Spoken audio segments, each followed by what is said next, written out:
നമസ്കാരം. കോസ്മെറ്റിക് അറവുശാലയ്ക്കെതിരെ നടപടിയെടുക്കാൻ ഭയമെന്തിന്?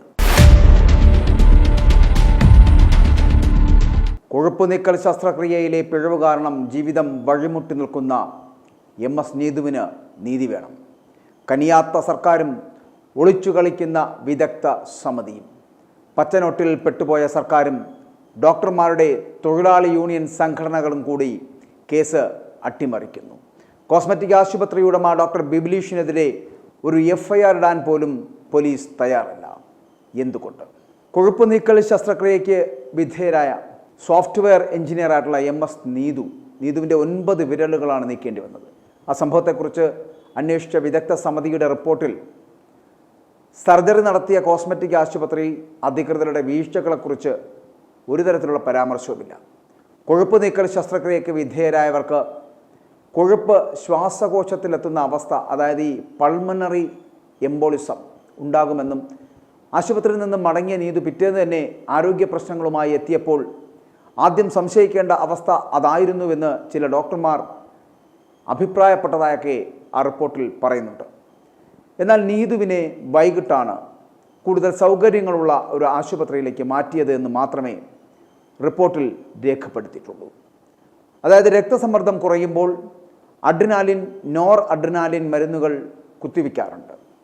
രക്തസമ്മർദ്ദം സാധാരണ നിലയിലാകാൻ തുടർച്ചയായിട്ട് ഈ 2 മരുന്നുകളും കുത്തിവയ്ക്കുമ്പോൾ കയ്യിലെയും കാലിലെയും വിരലുകളിലേക്ക് രക്തയോട്ടം നിലയ്ക്കാം. കുറേ കാലത്തേക്ക് ഈ അവസ്ഥ ഉണ്ടായാൽ ആ ഭാഗം മുറിക്കേണ്ടി വരും. ഹൃദയാഘാതം നേരിട്ട നീതുവിൻ്റെ രക്തസമ്മർദ്ദം സാധാരണ നിലയിലാകുവാനുള്ള മരുന്നുകൾ കുത്തിവെച്ചതാകാം വിരലുകൾ മുറിക്കേണ്ട സാഹചര്യത്തിൽ എത്തിയതെന്നാണ് സമിതിയുടെ റിപ്പോർട്ടിൽ പറയുന്നത്.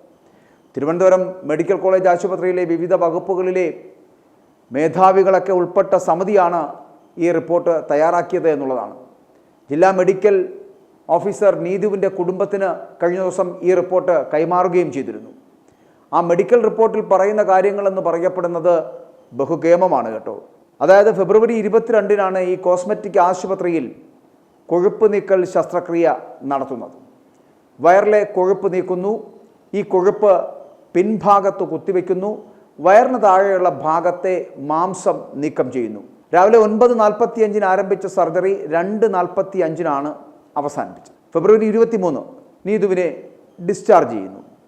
ഫെബ്രുവരി 24 രാവിലെ 9:30 നീതു കോസ്മെറ്റിക് ആശുപത്രിയിലെത്തുന്നു. തലകറക്കവും ഛർദിയും അമിതമായ നെഞ്ചിടിപ്പുമുള്ളതായി അധികൃതരെ അറിയിക്കുന്നു. ആ സമയം രക്തസമ്മർദ്ദം 70/45 എന്ന നിലയിലായിരുന്നു. ഹൃദയമിടിപ്പ് മിനിറ്റിൽ 120 എന്ന തോതിലും. ചികിത്സയിലൂടെ രക്തസമ്മർദ്ദം 78/50 വൈകാതെ ഹൃദയമിടിപ്പ് മിനിറ്റിൽ 130 അത്യാവശ്യ ചികിത്സകൾ നൽകി. ഉച്ച കഴിഞ്ഞൊരു 3:20 രക്തം മാറ്റാൻ തുടങ്ങി. അപ്പോൾ അത് കഴിഞ്ഞിട്ട് വൈകിട്ട് 4:45 BP 70/45 ഹൃദയമിടിപ്പ് മിനിറ്റിൽ 138 തുടർന്ന് ഓക്സിജൻ നൽകി. പക്ഷേ 5:30 കടുത്ത ശ്വാസതടസ്സം അനുഭവപ്പെട്ടു. ആരോഗ്യാവസ്ഥ വഷളായതിനാൽ 7 മണിയോടെ ഉയർന്ന സൗകര്യങ്ങളുള്ള ആശുപത്രിയിലേക്ക് റഫർ ചെയ്തു. സ്വകാര്യ ആശുപത്രിയിൽ വച്ചാണ് ഹൃദയാഘാതം ഉണ്ടായത്.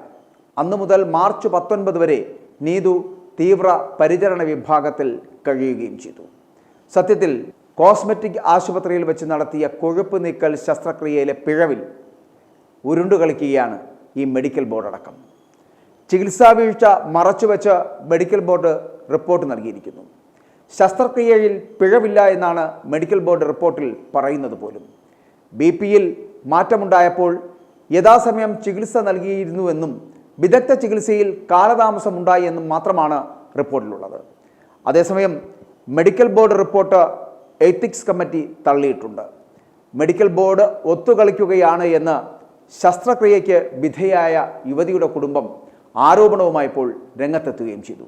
ഏപ്രിൽ 29, 30 തീയതികളിൽ അടിയന്തര പരിശോധന പൂർത്തിയാക്കിയാണ് ഈ ഹോസ്പിറ്റലിന് ലൈസൻസ് നൽകാൻ തീരുമാനമെടുത്തത്. എന്നാൽ പ്രവർത്തനാനുമതി നൽകാൻ ഉദ്യോഗസ്ഥർ തിരക്കിട്ട് ശ്രമിക്കുന്നുവെന്ന പരാതി DMOയുടെ പരിഗണനയിലിരിക്കെയാണ് ഈ നീക്കമെല്ലാം എന്നാണ് കുടുംബത്തിൻ്റെ ആരോപണമുണ്ടായിരിക്കുന്നത്. അസസ്മെൻ്റ് ടീം പരിശോധന പൂർത്തിയാക്കിയാൽ പ്രവർത്തനാനുമതി തടയാനാകില്ല എന്നാണ് ജില്ലാ മെഡിക്കൽ ഓഫീസിൽ നിന്ന് വിവരാവകാശ പ്രകാരം നൽകുന്ന മറുപടി എന്ന് പറയപ്പെടുന്നത്. എന്നാൽ ശസ്ത്രക്രിയ നടത്തിയ ഈ കോസ്മെറ്റിക് ആശുപത്രിയിൽ വെന്റിലേറ്ററോ ICU സൗകര്യമോ ഇല്ല എന്നുള്ള പ്രത്യേകത കൂടിയുണ്ട്. ആംബുലൻസുമില്ല. ഗുരുതരാവസ്ഥയിലായ യുവതിയെ തന്നെ മറ്റൊരാശുപത്രിയിലേക്ക് മാറ്റിയത് പോലും അവിടെ കിടന്ന ഒരു കാറിലാണ്. ഈ ആശുപത്രിക്ക് എങ്ങനെ പ്രവർത്തനാനുമതി നൽകി എന്നാണ് കുടുംബമടക്കം ഇപ്പോൾ ചോദിക്കുന്നത്. അപ്പോൾ സംഭവത്തിൽ കുടുംബത്തിൻ്റെ പരാതിയിൽ മൊഴിയെടുത്തത് പോലും ആരോപണം നേരിടുന്ന ആശുപത്രിയിലാണ് എന്നുള്ള പരാതി അടക്കം നിലനിൽക്കുന്നുണ്ട്. 125 BNS പ്രകാരം, അതായത് ഭാരതീയ ന്യായ സംഹിത പ്രകാരം മനുഷ്യജീവന് അപകടമുണ്ടാക്കുന്ന രീതിയിൽ ചികിത്സ നടത്തിയതിനാണ് തുമ്പ പോലീസ് ഡോക്ടർക്കെതിരെ കേസെടുത്തിട്ടുള്ളത്. എന്നാൽ പ്രവർത്തനാനുമതി ഇല്ലാതെ ക്ലിനിക്ക് നടത്തിയ ഉടമകൾക്കെതിരെയും കേസെടുക്കണമെന്നുള്ള ആവശ്യമാണ് ശക്തമാകുന്നത്. അത്തരത്തിലുള്ളൊരു FIR ആണ് ഇടേണ്ടത്.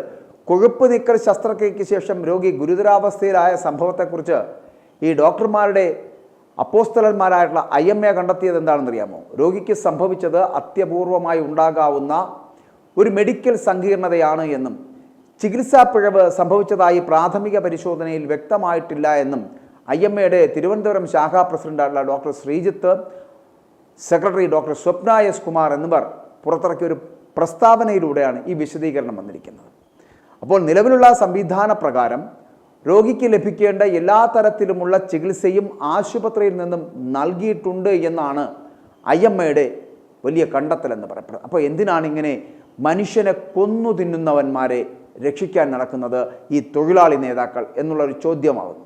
ശസ്ത്രക്രിയയിൽ പിഴവില്ലെന്നും അത്യപൂർവ സങ്കീർണതയെന്നും പറഞ്ഞ് സർജറി നടത്തിയ ഡോക്ടർ ഷിനോമോൾ ശശാങ്കനെയും അറവുശാലയായ കോസ്മെറ്റിക് ക്ലിനിക്കിൻ്റെ ഉടമ കൂടിയായ ഡോക്ടർ ബിബിലാഷിനെയും രക്ഷപ്പെടുത്തുവാൻ വേണ്ടിയിട്ട് ഒത്തുകളിക്കുകയാണ് ഈ തൊഴിലാളി യൂണിയനും അതിൻ്റെ നേതാക്കളായിട്ടുള്ള ഡോക്ടർമാരും എന്ന് പറയേണ്ടിയിരിക്കുന്നു. തിരുവനന്തപുരം കഴക്കൂട്ടത്താണ് ഈ അറവുശാല സ്ഥിതി ചെയ്യുന്നത്. മനുഷ്യനെ പച്ചയ്ക്ക് കൊല്ലുന്ന ഡോക്ടർ ബിബിലാഷിനെയും ഷിനോമോൾ ശശാങ്കനെയും അറവുശാലയായ കോസ്മെറ്റിക് ക്ലിനിക്കിനെയും ജനങ്ങൾ തിരിച്ചറിയണം. ഇതിനു മുൻപും ഇവിടെ നടന്ന പലതരത്തിലുള്ള ഹീനമായ പ്രവൃത്തികളും ഉടൻ പുറത്തു വരിക തന്നെ ചെയ്യും. കൊട്ടാരക്കര സ്വദേശി അമൃതരാജിൻ്റെ മരണമടക്കം പുനരന്വേഷണം നടത്തണമെന്നാവശ്യപ്പെട്ട് ബന്ധുക്കൾ രംഗത്തെത്തിയിട്ടുണ്ട്. അമൃതരാജും കോസ്മെറ്റിക് ക്ലിനിക്കിൻ്റെ ഒരു രക്തസാക്ഷിയാണ്. സർക്കാർ ഈ വിഷയത്തിൽ വളരെ അടിയന്തരമായി ഇടപെടുകയും ഒപ്പം തന്നെ കോസ്മെറ്റിക് സർജറിയിൽ പരാജയപ്പെട്ടതായി ആരോപിക്കപ്പെടുന്ന ഇര നീതിക്ക് വേണ്ടി പോരാടുകയും ചെയ്യുകയാണ് എന്ന് മറക്കരുത്. നീതിക്ക് വേണ്ടിയുള്ള ഈ പോരാട്ടത്തിൽ നീതുവിന് നീതി കിട്ടും വരെ പൊതുസമൂഹം ഒന്നിച്ചു നിൽക്കണം. ഇതുപോലെ തട്ടുകടയിൽ പോലും ഒരു ഫെസിലിറ്റിയും ഇല്ലാതെ കോസ്മെറ്റിക് ഡോക്ടറുടെ സേവനം ലഭിക്കുന്ന ഇത്തരം ഡോക്ടർ എന്ന പേരിലുള്ള കശാപ്പുകാരെയും അറബുശാലകളായ ക്ലിനിക്കുകളെയും നിയമത്തിന് മുന്നിൽ എത്തിക്കേണ്ടതാണ്. i2i News, an eye for truth. i2i News subscribe ചെയ്തിട്ടില്ലാത്തവർ ഇപ്പോൾ തന്നെ സബ്സ്ക്രൈബ് ചെയ്യുക. നോട്ടിഫിക്കേഷൻ ലഭിക്കുവാൻ ബെൽ ബട്ടണും അമർത്തുക.